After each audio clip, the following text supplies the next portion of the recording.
Meron ngang bagong dating na Click 125 dito sa casa guys, at ito nga yung Stellar Blue Metallic. So ito yung kanyang bagong color variant. Actually guys, itong scooter na to ay naka two-tone na, so mas modern yung look nito kumpara doon sa old version. This scooter is still powered by 125cc, 4-stroke 2-bulb, single overhead cam, liquid cooled at ESP+.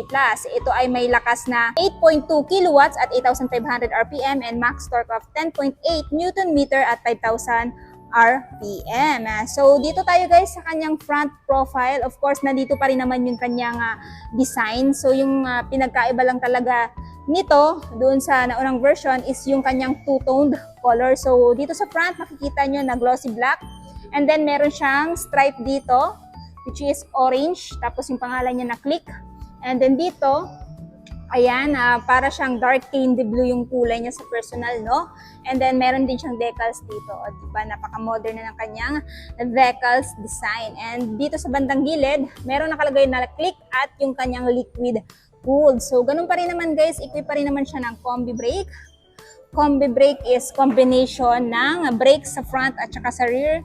Pag pinihit mo yung left lever, automatic mag-engage yung dalawang brakes. 70% sa rear at 30% sa front. 8.2 kilowatts at 8,500 RPM and max torque of 10.8 Newton-meter at 5,000 RPM. So dito tayo guys sa kanyang front profile. Of course, nandito pa rin naman yung kanyang design. So yung pinagkaiba lang talaga nito doon sa naunang version is yung kanyang two-toned color. So dito sa front makikita nyo na glossy black, and then meron siyang stripe dito which is orange, tapos yung pangalan niya na Click, and then dito ayan, para siyang dark candy blue yung kulay niya sa personal, no?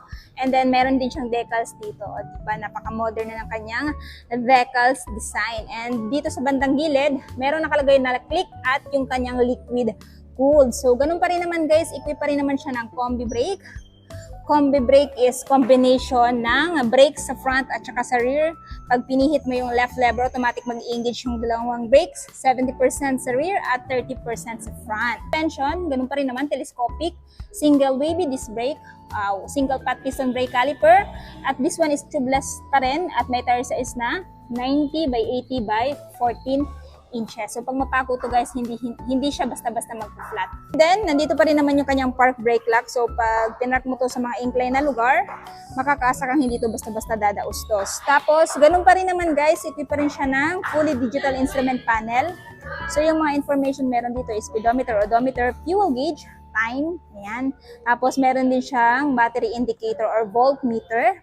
At ang kinaganda dito, meron din siyang ayan, trip 1 or trip 2. Ayan, tapos select and set button para mag-set ka ng change oil mo, kailan ka magpapa-change oil at saka ng time. Tapos dito naman, nandito yung kanyang high beam, low beam, horn, turn signal, ayan, off at yung electric start. So sa kanyang side mirror, typical dahon type. For me, napaganda ng side mirror na to para kitang-kita mo yung nasa likod ninyo or sa gilid ninyo. Ayan, tapos ganun pa rin. Meron din siyang pocket dalawa, yung isa walang sira. Itong isa merong disira. Ayan. Tapos charging port. Naka-USB na yan guys. So kapag nag-ride kayo, hindi na malolobat yung phone niyo basta nakasaksak lang. Kasya dito kahit 3 cellphone. Ayan. Tapos footboard. Gamit na gamit yan kung mamamalengke ka.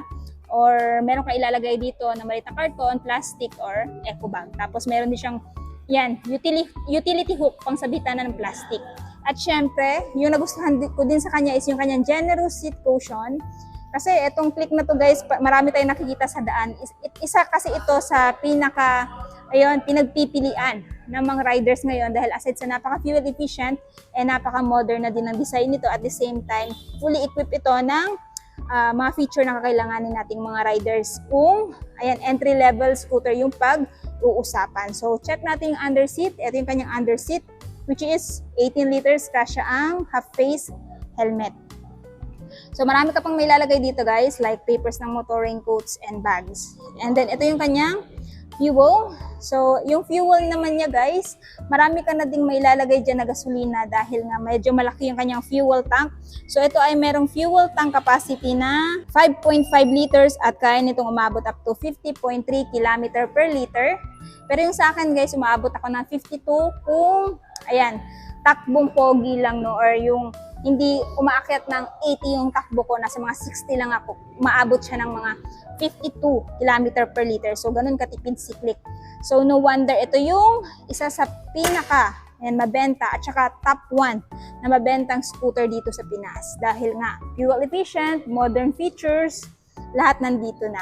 Tapos, ito yung kanyang grab bar guys. Pwede ka din magpa-install ng top box. Basta bilhan mo lang to ng bracket for top box. So, kung interested kayo sa bracket na gamit ko, which is Monorack, ilalagay ko na lang din yung link dyan sa baba para maka-assure kayo na yung bibilhin yung bracket is, heavy duty. At saka yung top box na gamit natin ngayon. Ilalagay ko na lang din yung link sa baba. So, next, dito tayo. So nandito yung foot peg ng angkas, rubber, naka-rubberize pa rin. Equipped na din siya ng ACG, alternating current generator. Pag pinatakbo mo to or pinaandar mo to, tahimik na lang. Siyempre, may heat guard pang protekta sa legs mo or sa legs ng angkas mo. Yung tambucho niya, yung kanyang end cap guys is metallic pa rin, gray. And siyempre, meron siyang maliit na tire hugger dito. So, sa likod guys, still naka-drum brake pa rin. At ito ay merong tire size sa likod na 100 by 80 by 14 tubeless. And then, pagdating dito, nandito pa rin naman yung kanyang panggilid. And so, air filter naman yung dito. Monoshock unit swing suspension pa rin yung gamit. And still, naka-LED pa rin yung kanyang brake light. Turn signal is naka-LED pa rin. Ayan. So, comment down below guys kung ito na ba yung natitipuhan yung bilhin ngayong taon. I want to know in the comments section and below. Tapos, ito yung kanyang center stand. Of course, yung kanyang side stand guys. Meron pa rin kill switch. So, pag nakababa to, automatic mag-shut off yung makina. At syempre, kung interested naman kayo dito kay Honda Click 125 2025 model, ito ay nagkakahalaga ngayon ng spot cash is 81,900. Down payment is 6,306 kung kukunin nyo ng installment at monthly sa 3 years na 3,893 at rebates na 200. Ayaw nyo naman ng 3 years, meron silang 6 months up to 36 months na mapipilian dito sa bracket na ino-offer nila. So, itong scooter na to guys is available lamang dito sa may Honda Venus Marketing, Sobrecar Street, Tagum City.